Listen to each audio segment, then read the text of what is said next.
Welcome to Boring History, a place where we don't talk about the thrilling conquests of Alexander the Great, the high drama of Cleopatra, or the roaring fires of revolution. Nope, today we venture into the most uneventful, tedious, and quietly dull corners of human history. The stories that textbooks either skip or mention out of pity, the parts of the past so deeply uninteresting, they're fascinating in their own lack of fascination. So grab your comfiest sweater, pour a room temperature beverage, and prepare for the historical equivalent of watching paint dry. Only the paint is probably taxed. Let's begin. Let's start with a revolutionary idea. Literally, the metric system. It began in France during the French Revolution, while people were shouting liberté, égalité, fraternité. A bunch of scientists were arguing about how long a meter should be. Before the metric system, measurements were chaos. Every region had its own version of a foot. One town's foot could be a different size than another town's. This was, understandably, confusing, especially for shoemakers. So in 1791, the French Academy of Sciences decided it was time for standardization. They defined the meter as 1/10,000,000th of the distance from the equator to the North Pole, measured along the meridian through Paris. Did it involve daring adventures, battles? No, just two men, Pierre Michel and Jean-Baptiste Delambre, traveling through France and Spain with measuring rods, telescopes, and notebooks. For 7 years, they triangulated distances with obsessive precision, often delayed by mountains, politics, and bad weather.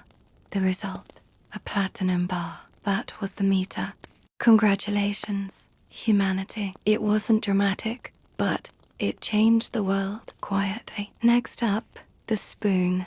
Humans have been scooping things with spoons since the Paleolithic era. That's over 20,000 years of soup consumption. Early spoons were made from wood, bone, shells, or even animal horns. If it could scoop, it qualified. The ancient Egyptians had gold spoons with hieroglyphics. The Romans used bronze. The Chinese had porcelain spoons for centuries. And then, well, not much changed. The spoon has remained remarkably consistent. Its basic design has stayed the same across empires and continents. In the Middle Ages, spoons became more individualized. Wealthy people had personal spoons, often carried to banquets in their belts. Forgetting your spoon was like forgetting your wallet.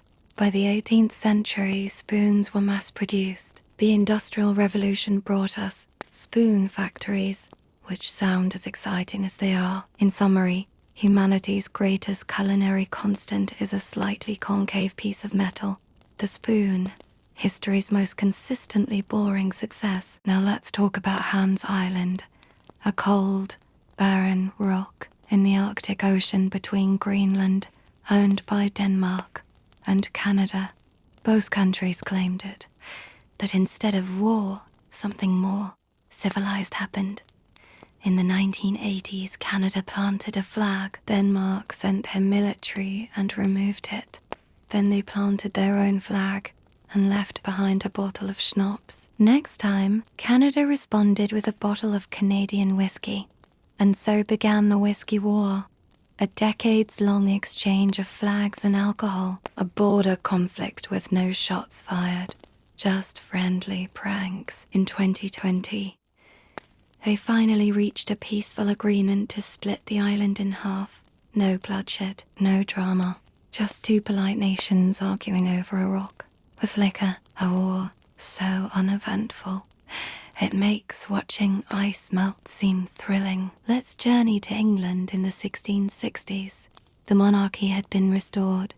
Charles II was back on the throne, and the kingdom needed money. So, Parliament did what governments do best.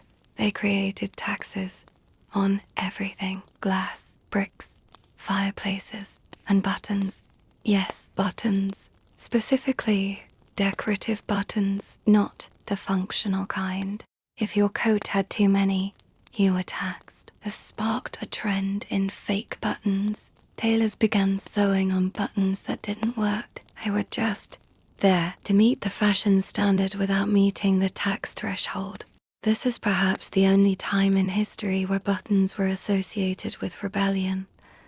The button tax didn't last long, but for a brief moment in history, the humble button was a tool of protest. And then everyone forgot. January 15th, 19, Boston, a massive tank holding 2.3 million gallons of molasses exploded.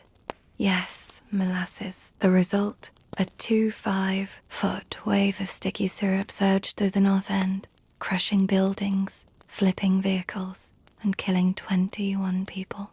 Over 150 were injured. Witnesses claimed the molasses moved at 35 miles per hour, unusually fast for a substance best known for being slow. Cleanup took months. In summer, Boston reportedly smelled like molasses for decades. It was tragic, but also deeply strange. A slow-motion disaster that seems like a cartoon, but was all too real. A reminder, even boring things like storage tanks and molasses can suddenly become very exciting and deadly. Let's turn now to one of the most critical debates in American legislative history, the year 1948. The place, Connecticut. The issue, what makes a pickle a pickle? A pair of businessmen were caught selling fake pickles, cucumbers that hadn't been properly brined. Outraged, the state declared that a real pickle must be able to bounce. Yes, bounce. They conducted tests, dropping cucumbers from a foot high. If it didn't bounce, not a pickle. The pickle standard was enforced for years. It's still cited in Connecticut food safety laws. And so, an entire vegetable's legal identity was decided by gravity and elasticity. Justice was served with dill. In the 11th century, King Canute the Great ruled over England, Denmark, Norway, and parts of Sweden. He was powerful. Too powerful, some said. To prove he wasn't all-powerful, Canute did something bold. He took his throne and set it on the beach. Then, in front of his court, he commanded the tide not to come in. It did anyway.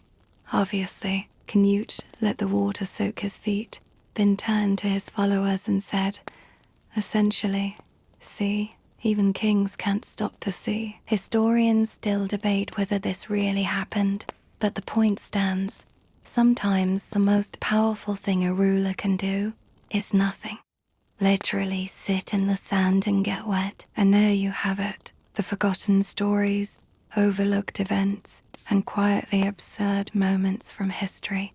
No sword fights, no explosions, just molasses, buttons, spoons, and diplomatic alcohol. But in their own small way, these tales remind us that history isn't just about the dramatic.